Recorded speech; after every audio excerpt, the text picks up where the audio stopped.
la présidence du général d'armée Assimi Goïta, président de la transition chef de l'État, le Conseil des ministres s'est réuni le mercredi 23 avril 2025 au palais de Koulouba. Lors de cette session ordinaire, plusieurs communications importantes ont été présentées, touchant directement les secteurs du sport et de la culture, piliers essentiels de la cohésion sociale, de la jeunesse et du rayonnement du pays. Les décisions et informations partagées lors de cette réunion ont un impact concret sur les différents secteurs. Commençons par le département de la jeunesse et des sports. Le ministre Abdoul Kassim Ibrahim Fomba est revenu d'abord sur la participation des Aiglonnais à la CAN U17 au Maroc. L'équipe nationale de football de moins de 17 ans a brillamment participé à la Coupe d'Afrique des Nations de football de la catégorie organisée au Maroc du 28 mars au 19 avril 2025. Elle a terminé sous le podium en obtenant la médaille d'argent à l'issue de la séance des tirs au but face au pays organisateur. Une prouesse qui a permis à cette formation nationale d'être qualifiée pour la Coupe du Monde des moins de 17 ans prévue au Qatar au mois de novembre 2025. Devant le Conseil, il a été clarifié que le ministère en charge des sports, en rapport avec la Fédération malienne de football, prendra les dispositions nécessaires pour assurer une meilleure participation de notre sélection nationale à cette Coupe du Monde. Deuxième communication du ministre de la Jeunesse et des Sports. Elle a porté sur la participation du Mali au Forum de la Jeunesse du Conseil économique et social des Nations Unies édition 2025. Cette rencontre a été une véritable occasion pour notre pays d'élargir son réseau de partenariats pouvant accompagner les efforts du gouvernement en faveur des jeunes.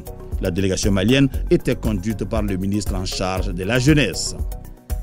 La mission que nous avons eue à New York, c'était une mission extrêmement importante dans la mesure où c'est une grande rencontre qui se fait annuellement et qui est organisée par ECOSOC au niveau des Nations Unies.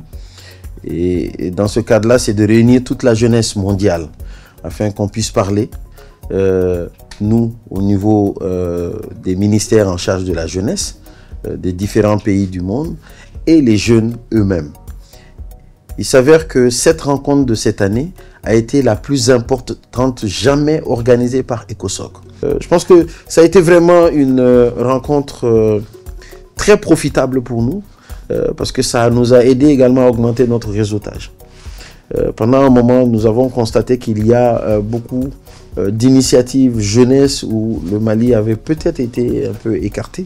Et je pense que ça a été l'occasion pour nous de nous réintégrer dans ce processus pour que nos jeunes puissent bénéficier également, non seulement sur les questions de renforcement de capacité, qui peut être des projets en ligne, qui pourrait être utile à tous les jeunes, mais également ce processus d'interconnexion dans des cadres de discussion où les jeunes maliens ont aussi leur voix à donner. Parce que nous avons vu qu'on a pris de l'avance sur certains secteurs. Il y a d'autres secteurs où nous devons peut-être améliorer les choses. Mais ça a été vraiment le cadre pour pouvoir aujourd'hui montrer la voix de la jeunesse malienne par rapport à ce qu'elle est en train de faire et surtout par rapport aux actions qu'elle est en train de poser pour aider aujourd'hui la dynamique dans laquelle nous sommes. Et cette dynamique-là, nous l'avons exposée aujourd'hui et sans embâche et je pense que cela a été très utile par rapport aux échanges que nous avons eus. Parlons à présent culture. Le ministre de l'Artisanat, de la Culture, de l'Industrie hôtelière et du Tourisme a informé le Conseil des ministres de la signature d'une convention relative à l'assurance volontaire pour la culture. Du ministre Mahmoud Daffé, on retient que l'assurance volontaire pour la culture est un régime de prévoyance sociale spécifique aux acteurs privés des secteurs de la culture, de l'artisanat et du tourisme. Donc une bonne nouvelle pour les acteurs culturels. Il s'agit précisément d'un régime spécial qui va donner 6 avantages aux acteurs culturels, aux artisans. Le premier avantage, c'est l'assurance maladie pour l'artiste, l'artisan et sa famille, l'allocation familiale, ça c'est le deuxième avantage. Nous avons des facilités pour le paiement, l'artisan peut payer en plusieurs tranches, mais surtout le quatrième c'est le rabattement du niveau de cotisation de moitié.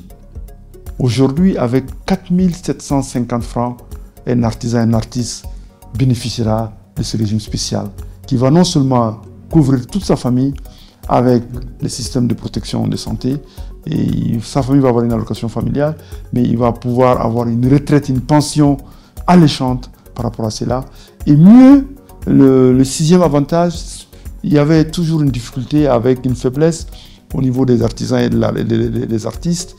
L'âge moyen était de 45 ans. Et ce régime spécial va permettre à l'artisan d'être inscrit, de s'affilier à travers son enfant. Et donc, ça veut dire que l'artiste et l'artisan aujourd'hui, dans la République du Mali, avec ce régime spécial, aura une protection à tous les niveaux, à tout âge. C'est une avancée majeure. C'est un concept, c'est un produit spécial. Et je pense que c'est historique aujourd'hui que nous pouvons couvrir de cette façon les artistes et les artisans qui vont sortir de la précarité aujourd'hui. L'organisation de la Biennale artistique et culturelle Tombouctou 2025 a été également évoquée lors de ce conseil.